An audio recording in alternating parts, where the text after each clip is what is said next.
Olá, seja bem-vindo ao nosso Plena Esportes de hoje. Inclusão promovida pelo Goitacás viraliza na internet e se torna destaque nacional. Yuri, jogando com tornozeleira eletrônica e que pode ser campeão estadual no domingo, é o destaque da semana. Decisão contra o Macaé aguardada com um grande abraço do torcedor na volta ao futebol no Arizão. Título conquistado pelo Flamengo é comemorado de todas as formas e impacta até na economia, com o consumo de muita bebida, carnes e impacta até no transporte. Ganhador de 2 medalhas de ouro no campeonato de inverno, o nadador Luca de Tuim encerra a temporada no estadual Petis nesta semana. Férias, verão e praia. Com eles, está aberta a temporada de competições na areia. Esse é o assunto da entrevista do Plena Esportes, que recebe o professor Edson Marcos Barreto Filho, número 1 na luta pela projeção do vôlei de praia. Para a Menezes Distribuidora, a força do trabalho. Por você, com você, o Plena Esportes está no ar. Além de trabalhar com as melhores marcas, a Menezes Distribuidora gera empregos e renda. Menezes Distribuidora, a força do trabalho.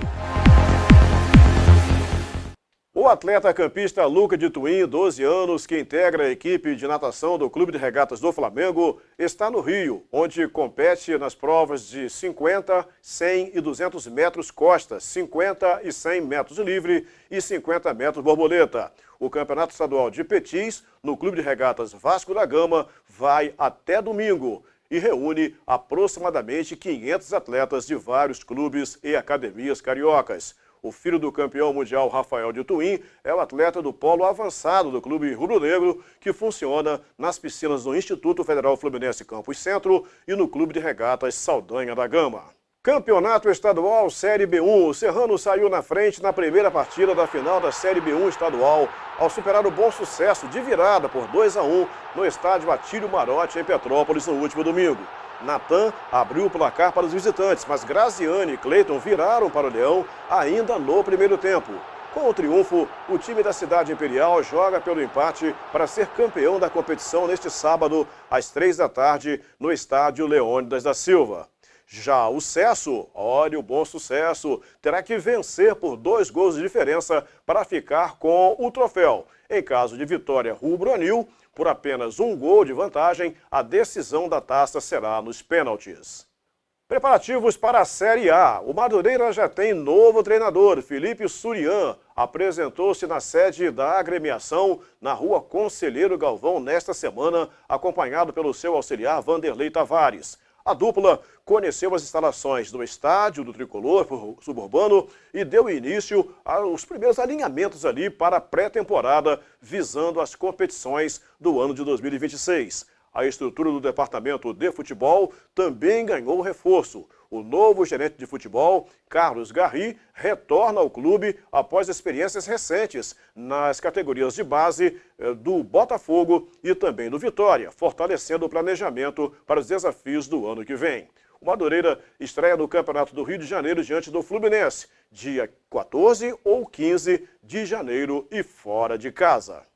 Em Campos, a expectativa é para o início da Série A2, onde o Americano está inserido. Carente de informações consistentes em relação à assinatura da SAF com o consórcio Felipe Melo Boston City, o torcedor aguarda com ansiedade a definição do calendário oficial da Federação de Futebol do Rio de Janeiro. Com a antecipação do início da primeira divisão, há quem afirme que a Série A2 também vai ser antecipada.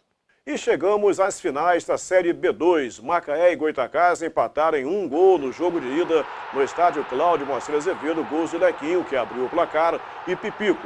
Mas, no dia seguinte, o que mais chamou a atenção nas redes sociais foi a presença em campo do meio-atacante Yuri, bem destacado nas redes sociais e chegou à mídia convencional.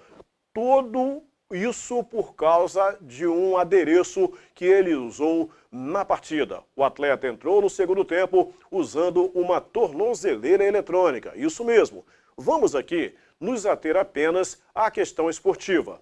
Trata-se de um fato isolado, a presença desse equipamento. Mas a regra do futebol, ela veda qualquer tipo de acessório que não seja equipamento do jogo ou de proteção, como é o caso de uso de viseira, touca e até máscara sob recomendação, como o goleiro Fábio, então no Cruzeiro, já usou. Pela repercussão do caso, a qualquer momento haverá manifestação da FERJ, CBF ou até mesmo da FIFA em relação a essa situação. Lógico, a qualquer momento pode surgir uma determinação proibindo esse tipo de equipamento ou, quem sabe, até mesmo autorizando. Sob o ponto de vista da inclusão, o Goytacás, na nossa modesta opinião, está de parabéns. O time volta a campo no domingo e é a vez da torcida fazer a festa. Independentemente do resultado, o time precisa do apoio do seu torcedor. Afinal, os objetivos foram alcançados, como o clube vivo, futebol funcionando e o acesso, que era um desejo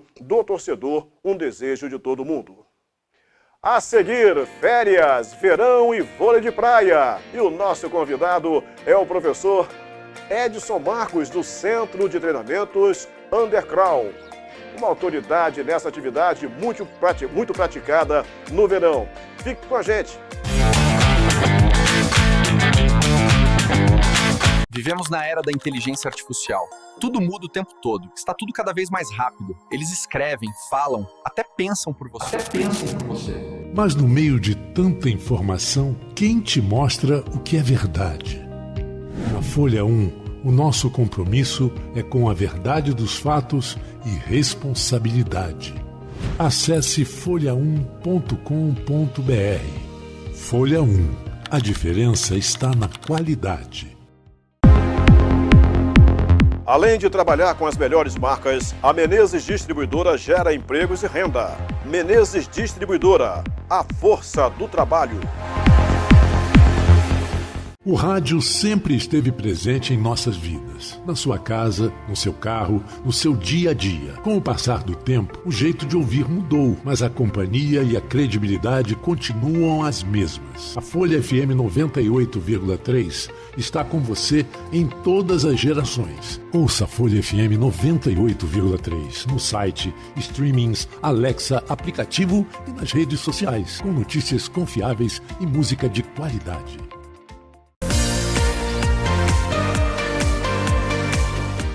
Estamos de volta então com o Plena Esportes para você aqui na Plena TV do Grupo Folha da Manhã. Pessoal, que bacana foi a conquista do Flamengo da Taça Libertadores da América, hein? E a comemoração, que coisa linda! Olha, os supermercados venderam barbaridade, os bares faturaram tudo que tinha que faturar. Até o transporte, esse de aplicativo, ficou mais caro do dia. Ou seja, como que um segmento que é o futebol, que é o esporte, faz com que a economia se mova, faz com que se venda mais, haja mobilização de pessoas, muito legal. E parabéns à torcida do Flamengo pelo título, pela comemoração e continua comemorando até hoje. Que coisa boa, legal. Olha, no programa de hoje, o verão está chegando. Com o verão, sol, praia e tem vôlei de areia, os esportes de areia funcionando. E senhoras e senhores, como diria meu antecessor aqui, o Glaucio Falcão, conosco Edson Marcos Barreto Filho, número 1 em defesa do vôlei de praia. Que prazer recebê-lo aqui no programa. Você vem de longe, mas de muito longe, com essa bandeira do vôlei de praia. O Edson Marcos Barreto Filho é professor do Instituto Federal Fluminense, um camarada extremamente dedicado ao esporte, tem um projeto lindo, maravilhoso, chamado Undercrown, que tem um resultado fantástico. Então vai começar primeiro do nacional para o local. Como é que você hoje analisa, vê o vôlei de praia como esporte olímpico, a projeção, quem está surgindo, quem é bom nesse negócio? Por gentileza, um grande abraço para você, Edson Marcos. Arnaldo, primeiramente, muito obrigado pelo convite. Excelente trabalho aí da Plena TV com relação ao esporte do nosso município, do interior do estado do Rio de Janeiro, né? Que a gente aí fica tão isolado da capital, mas que nem por isso a gente deixa de ter as nossas representações e nossos grandes resultados aí com os nossos atletas aqui do interior. Então, o cenário mudou muito do vôlei de praia, principalmente a nível mundial. Então, hoje, liderando aí o masculino, são os famosos suecos, né? Isso. Você vê, né, na Suécia. Quem imaginaria vôlei de praia na Suécia? Na Suécia, né? Então, países nórdicos, como a Noruega e a Suécia, vem nos últimos anos aí dando, né, o tom de como está o nível do vôlei de praia e como é que ficou mais dinâmico o jogo. Então, eles trouxeram uma nova metodologia de treinamento, então o jogo ficou muito mais rápido, as ações elas contam com um grau de preparação física absurda e o nível técnico também aumentou bastante, né?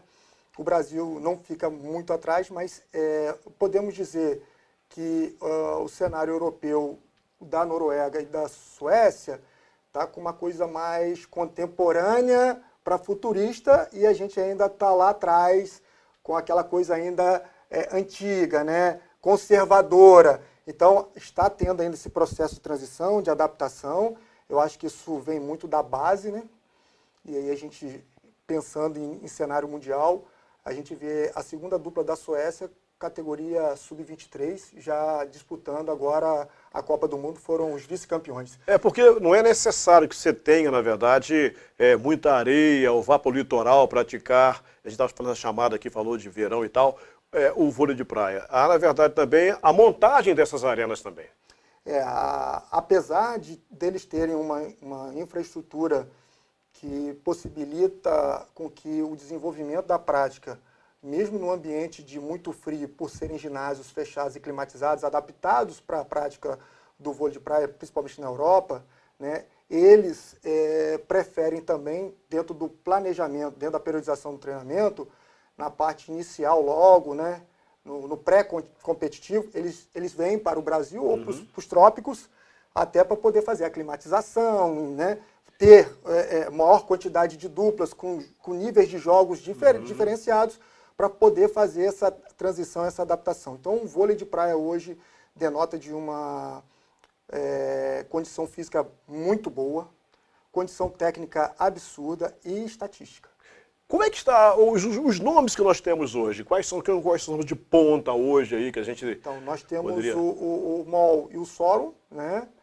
E a gente tem os dois atletas da Suécia, né?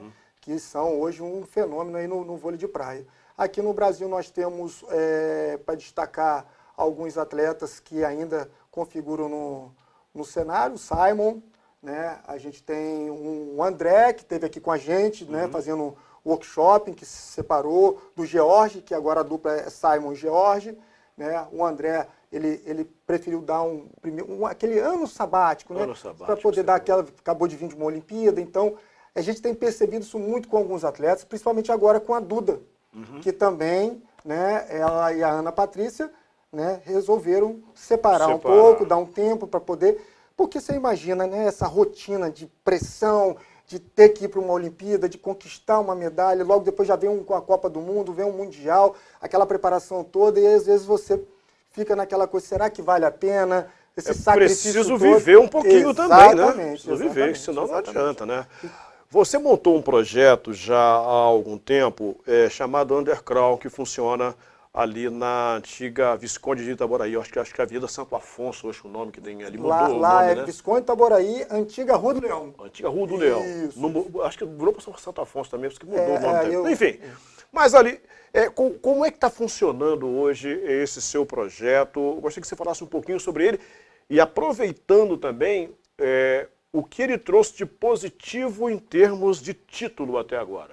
Então, Arnaldo já é um amigo antigo aí que vem nos acompanhando, então é notório que existe uma representatividade, sempre existe uma representatividade muito grande aqui em Campos com vôlei de praia.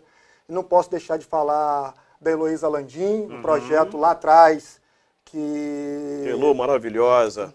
O Pro Um beijo para ela. Pro Beach Vôlei, né? Então ela foi uma das percussoras aí. Logo em seguida, ela me fez o convite para poder estar trabalhando aí. Trabalhei até o ano de 2003 com o Vantuil Coelho, foi campeão olímpico, treinador do Ajax. E aí fui para fora de Campos e retornei. Nesse retorno, né, a gente conheceu aí o Ralph Ralf Cabral e o Anderson. Ralf Cabral Martins e o Isso. Anderson Barreto. E aí, O gigante Anderson Barreto. O Anderson Barreto. já tínhamos no cenário, tanto nacional como no cenário mundial, uma representatividade com os irmãos Ferramentas, que é o Juan e o Roninho. Né? E o Roninho, para quem não sabe, ele substituiu o Emanuel para jogar com o Alisson, o campeonato mundial. A famosa né? dupla Alisson e Emanuel. Isso. Olha isso. Então, assim, muitas pessoas não sabiam disso, né? Nem tem esse conhecimento, né? Mas daí, então, houve essa passagem dos irmãos, e aí entrou dentro do cenário atual o Ralf e o Anderson, que se tornaram, no ano de 2013, campeão estadual. O Anderson precisou, a gente não conseguiu patrocinador, a gente não conseguiu ajuda, apoio. O Anderson teve que retornar para o trabalho, ou continuar se dedicando ao trabalho dele, e não pôde se dedicar ao treinamento. E aí o Ralf se juntou com o Vinícius Cardoso, foram bicampeões. Ele se tornou bicampeão estadual. Ele é cearense? Não, o Vinícius é do Rio. Do Rio Vinícius mesmo. Cardoso. Aí pintou a oportunidade do Ralf, né, como foi campeão estadual adulto, de participar da seletiva para o Pan-Americano, através de uma competição que chamava Continental Cup. Olha isso, hein? E aí ele se tornou história. campeão da Continental Cup, né, possibilitando o Brasil, né, a vaga nos Jogos Pan-Americanos. Daí então o Ralf resolveu sair de Campos, né, a gente falou assim, ó, infelizmente aqui não dá mais, né, se você quiser, a gente precisa sair de Campos, precisa ir para o Rio. Ele ficou durante 6 meses no Rio. Esses 6 meses que ele ficou no Rio, ele ficou entre os 10 melhores atletas do circuito Challenger de vôlei de praia. O antigo Challenger, Isso, né? Que agora não tem mais. Agora se chama Elite, Open. Tem não o tem circuito mais... Banco do Brasil também. Então, aí é o Elite 16, são os 16 melhores do mundo, e o Open, que aí todo mundo, aquele formato que todo mundo joga e diminui a premiação, uma série de fatores. Então o vôlei de praia, diferente do voleibol indoor, o jogador tem um salário. E o vôlei de praia, não. O vôlei de praia é o seguinte. Hoje, dentro do cenário, existe um contrato, existe um centro de treinamento. A Undercrawl hoje é um centro de treinamento. Então, o alto rendimento hoje, para você ter uma noção, o público ter uma noção, para um atleta categoria sub-17, participar mensalmente dentro do CT, se tiver que competir todo mês, é R$ 1.500. Opa, é uma grana, né? Por que isso, Arnaldo? Você tem despesa com treinamento, você tem despesa com academia, você tem despesa com suplementação, você tem despesa com hospedagem e transporte. Então essa é a média. Nossa. Agora você imagina 12 atletas, 14 atletas, 20 atletas num time de voleibol. Então lá atrás foi pensado tudo nisso. Por que vôlei de praia e não voleibol, o esporte coletivo? Por conta de custo. E aí a gente já está dentro desse cenário há bastante tempo e a Undercrawl entende hoje que é necessário ter o esporte competitivo na cidade, fomentar a prática aqui para poder baratear, mas isso também não nos impede de ir ao Rio de Janeiro competir. Perfeito. Então, o Ralf foi um exemplo disso, né? Ele buscou, né, estar entre os melhores do país, conseguiu estar entre, mas não conseguiu se manter por conta do custo. Então, ele ia para a etapa, ganhava lá o 4º lugar, o 5º lugar, dentro do ranking, e ficava ali entre os 10 melhores. Então, tinha etapa que ele ganhava 2.000, 3.000, mas gastava 5. Nossa! Porque uma viagem daqui para João Pessoa, então a gente não tinha, né? Então, às vezes, dependia de dormir na casa de um amigo, de alguém. Então, a nível profissional, estava tornando inviável. Agora, me fala o seguinte, você fala em despesas de custo, que é um custo pesado para o atleta, e a questão do patrocínio. Lembrando só que eu conheci o Ralf no sindicato, na quadra do sindicato de saneamento, ali na rua Marechal Floriano. O Ralf ia à rede, subia a rede, era bola no piso adversário, jogando vôlei coletivo, né? Com 4 pessoas ali, são 4. Então, e a questão do patrocínio, né? Que é uma caminhada muito longa, e você teve, né, tipo, por exemplo, o Cicobi Fluminense como grande parceiro já há algum tempo, né? O Cicobi, sem dúvida, foi um grande parceiro, é um grande parceiro, porque acreditou no projeto Grande Sacada. Dentro do projeto surgiu o Ralf, surgiu o Anderson, surgiu o Ian, surgiu o Antônio, surgiu o Heitor, o José Arthur, vários meninos que hoje estão dentro do Instituto Federal Fluminense, que foram campeões nacionais dentro do Instituto Federal, tiveram o apoio e o suporte, porque foi uma contrapartida que o Cicobi nos deu à época, fornecendo material esportivo. Então, para você ter uma ideia, uma bola hoje de vôlei de praia é na faixa de R$ 500 uma bola. R$ 499 é a mais barata. Nossa. R$ 499, sabendo que você tem que ter no mínimo 10 bolas para poder trabalhar ali. Agora você imagina rede, kit, estrutura, quadra, aluguel. Então, assim, a gente foi como é que pode? Dinamizando, foi se reinventando também, né? Para poder fazer até o ponto de arrendar um espaço e falar, pessoal, infelizmente a gente não tem o apoio que a gente tem. Então a gente precisa criar alguma coisa para poder fomentar a prática, ter o recurso e se manter. Então, daí surgiu as escolinhas. Perfeito. Paralelo às escolinhas, nós temos o projeto A Grande Sacada, que é um apoio da cooperativa. A gente atende de 40 a 60 crianças. Bom. Né? Em situação de vulnerabilidade. Isso aí, para qual o perfil dessas crianças? Crianças em situação de vulnerabilidade têm que estar matriculadas, ou seja, na rede municipal, estadual ou federal de ensino, ou particular, né? Porque pode ser na particular, mas pode ser um bolsista. Exatamente. Então a gente também não tem essa discriminação. Isso. Tá? Então ele vai lá, ele tem das 2h30 às 16 horas, 2 vezes por semana, atividade de voleibol gratuita.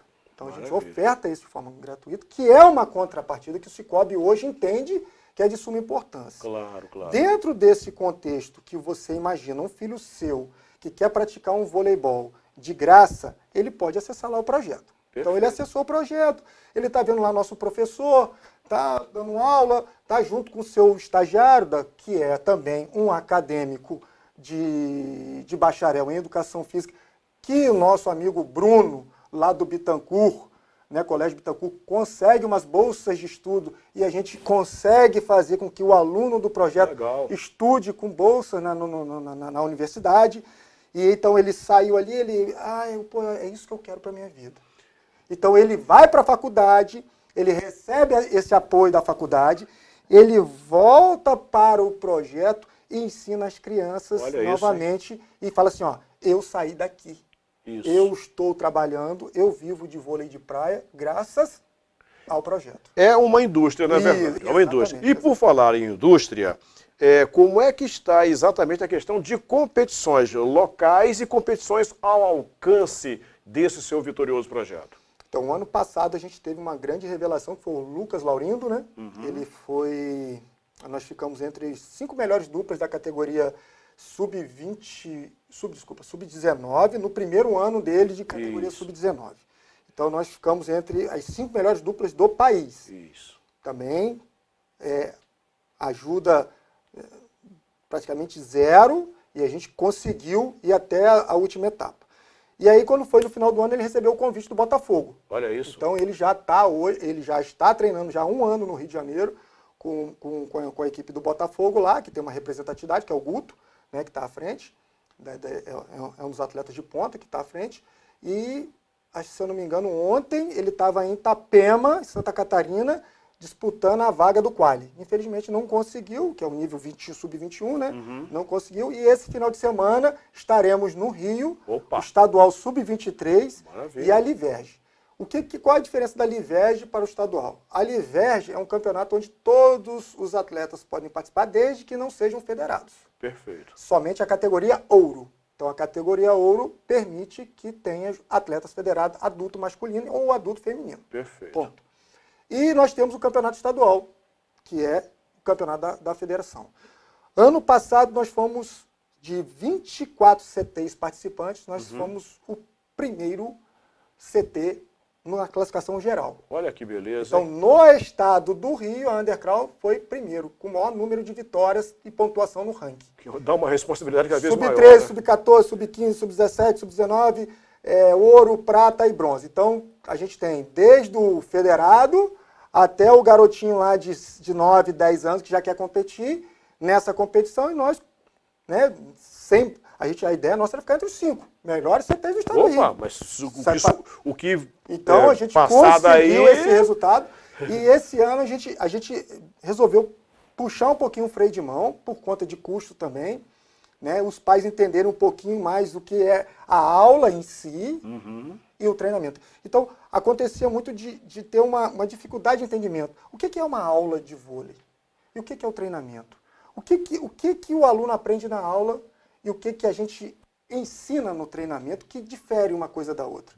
Será que a criança está preparada para competir? Será que ela quer competir? Então, essas perguntas dentro do processo do ano anterior foram feitas para alguns professores e o pessoal ficou meio, para aí, deixa a criança tentar ela caminhar por si só e não vamos acelerar o processo. Então, o que a gente fez esse ano? Resolvemos colocar o masculino no estadual, tá? E o feminino a gente continuou com a Livege. Nós temos a categoria sub-13, sub-14 praticamente invencíveis no feminino, na Livege. E o estadual, nós, infelizmente, não conseguimos o mesmo êxito. Talvez porque faltou um pouquinho mais de maturidade, de amadurecimento desses atletas. Às vezes a federação marcava uma etapa, chegava quinta-feira, cancelava a etapa. Nossa. Isso atrapalhava dentro. Então, atrapalha tudo, né? Vai até no psicológico até. Aconteceu algumas coisas dentro desse processo que a gente percebeu que a base até o sub-15, não tem vantagem nenhuma jogar o estadual. A gente prefere permanecer o não federado, porque dá mais jogabilidade para as crianças. As crianças conseguem jogar com o maior número de crianças, com níveis diferentes, né? E com isso ela vai entendendo a dinâmica do jogo. O estadual não. O estadual ele tem um objetivo, que é classificar para o brasileiro. Perfeito. Então o sub-15 não existe brasileiro sub-15. Então, para que eu vou jogar o estadual? Caminhar para não chegar a lugar Exatamente. nenhum. O sub-17 teria que ter o estadual esse ano, mas como a federação não fez, ou não teve, então não teve classificado para... E aí você tem o sub-19 e o sub-21. Para isso, o campeão vai sendo indicado pela federação com as despesas pagas. Fora isso, cada um tem que pagar o seu. Ou seja, é lutar para chegar em primeiro. Exatamente. Senão não adianta. E aí tem um outro fator que eu acho que é o mais importante, e é o que a gente pondera lá e é unânime, é que primeiro vem o estudo.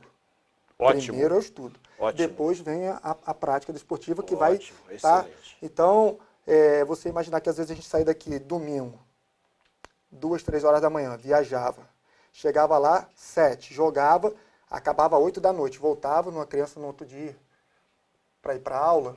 Aí a gente começou também a falar, vale a pena? É isso mesmo? E conversando com os pais, a gente, né, pedindo muito para que a organização do evento colocasse esses jogos das crianças para sábado e não para o domingo. Mas nem sempre a gente tem isso como uma aceitação, porque também eles têm a logística dele. A prioridade toda, por exemplo, o mais distante CT que tem é o nosso. O resto é o quê? Cabo Frio, Araruama. Mas esse é o grande pecado que Então, a questão geográfica que Campos então, tem, Arnaldo, na assim, distância da... a minha luta, a minha vontade, né, na verdade, era que a gente começasse a classe, né, de professores que gostam do esporte, das competições, é que nós pudéssemos criar uma liga de desenvolvimento do esporte de base no interior do estado. Seria ótimo, né? Que fosse o norte, o noroeste fluminense, é uma região também que fica muito carente, que aí você tem Itaperuna, você tem Bom Jesus, mais a parte mais do você noroeste, tem Italva, né? do noroeste ali, você tem o norte, que Lagos já tem, porque está muito vinculado lá, mas não impede o pessoal de Macaé também estar participando. Então, a partir do momento que a gente conseguisse desenvolver essa liga do interior, reduziria custo. Isso facilitaria esse processo. Mas nem é todo mundo que gosta de competir. Perfeitamente. Não tem problema. A gente pode ter ações como festivais, como a gente realiza lá. Festival que faz a integração do pai com o filho, com a mãe com o filho, com a família. Qual o problema da gente fazer também? Mostrar que o esporte é uma ferramenta de transformação social e econômica. Integração, né? Exatamente. Integração. A gente gostaria de conversar muito mais sobre o vôlei de praia, sobre o undercrawl, que sem dúvida alguma é um projeto extremamente vitorioso. O relato do Edson Marcos aqui diz tudo, né? E, claro, sempre a questão problemática do esporte olímpico, amador, em evidência, a questão do patrocínio, a questão do recurso e a questão geográfica do Rio de Janeiro, do Campos, onde as coisas acontecem, né? Rio de Janeiro. Para a gente sempre dificulta, para o futebol dificulta, imagina para esportes não com tanta movimentação de recursos, o que precisa tanto de recursos como é o vôlei de praia. Hoje nós temos lá professores com formação pela CBV de nível 2 e 3, que é o nível máximo do vôlei de praia. Recentemente, o nosso professor Lohan Beliene, recém-formado pelo Instituto Federal Fluminense, curso de licenciatura em Educação Física, foi o aluno destaque do curso de formação de professor de nível 2 de vôlei de praia. Isso para a gente, como instituição federal de ensino, como o Undercrawl, como uma instituição que desenvolve vôlei de praia, para a gente é orgulho. Sem né? dúvida. E também falar aí com o pessoal e convidar todo mundo, né? Dia Isso, 12 e 13, isso. Agatha Rippel estará aqui em Campos. Olha isso, hein? Atleta campeã mundial, tricampeã mundial, melhor atleta do mundial eleita 3 vezes. Estará aqui em Campos para um workshop. Olha no lá dia e faz 12, isso. no dia Reforça. 12 e no dia 13. Dia 12 lá no Instituto Federal Fluminense, com apoio lá do professor Carlos Augusto Sanguedo Boiná, parceiro do esporte aqui de Campos. Grande. E no dia 13 esse workshop acontecerá lá na Undercrawl. Ela vai dar dicas para todo mundo que gosta de vôlei de praia para se tornar um atleta de alto nível. Prazer grande, sem Obrigado dúvida. por tudo aí. O prazer é todo nosso. Então, e assim a gente vai encerrando o nosso Plena Esportes de hoje, renovando sempre o convite para que você curta o programa, deixe o seu like lá no programa, na rede social, comente com os seus amigos, compartilhe. Nós estamos aqui para fazer para você um bom programa e a gente aceita a pauta também. Manda a pauta para a gente, que a gente também coloca aqui também no programa. Com a direção de imagens do Paulo Marques, a gente fecha hoje o nosso Plena Esportes, sempre para Menezes Distribuidora, a força do trabalho. Até a próxima.